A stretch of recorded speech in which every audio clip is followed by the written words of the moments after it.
নমস্কার বন্ধুরা, আমি বর্তিকা। তোমরা দেখছো বর্তিকা রান্নাঘর। আজ তৈরি করব একদম নিরামিষ পদ্ধতিতে কেক।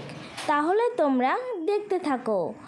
উপকরণে রয়েছে সাদা তেল, চিনি গুঁড়ো করা, ময়দা, আমুল দুধ, কাজু বাদাম, কিশমিশ, vanilla, baking powder, baking soda.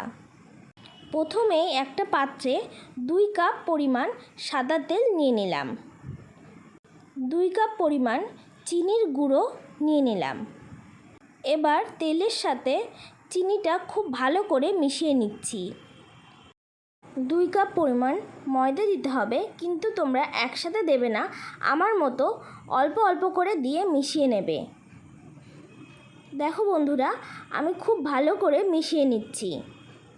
2 cup পরিমাণ আমুল দুধ দিয়ে দিতে হবে, কিন্তু একসাথে দেবে না, অল্প অল্প করে দিয়ে মিশিয়ে নেবে। 1 কাপ উষ্ণ গরম জলে আমুল দুধ মিশিয়ে রেখেছিলাম, সেটা এবার দিয়ে দিলাম। দেওয়ার পর ভালো করে মিশিয়ে নিচ্ছি। আরও 1 কাপ উষ্ণ গরম জলে আমুল দুধ গুলিয়ে দিয়ে দিলাম।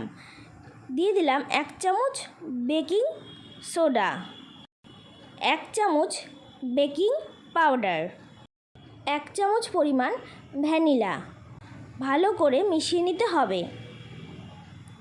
দেখো বন্ধুরা, আমি কত সুন্দর করে মিশিয়ে নিয়েছি।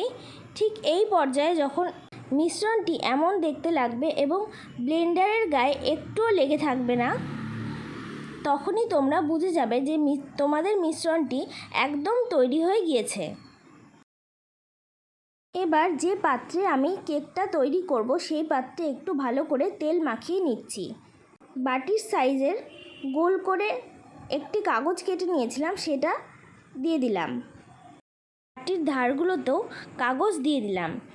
এবার বাটির একদম মাঝখানে মিশ্রণটা দিয়ে দেব।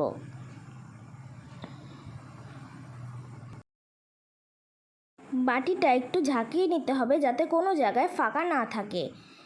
এরপর আমি ওপরে কাজু কিশমিশ দিয়ে দিলাম। তোমরা তোমাদের পছন্দ মতো ড্রাই ফ্রুটস দিতে পারো, কোনো সমস্যা নেই। একটি প্রেসার কুকারে স্টিলের ম্যাট দিয়ে দিলাম।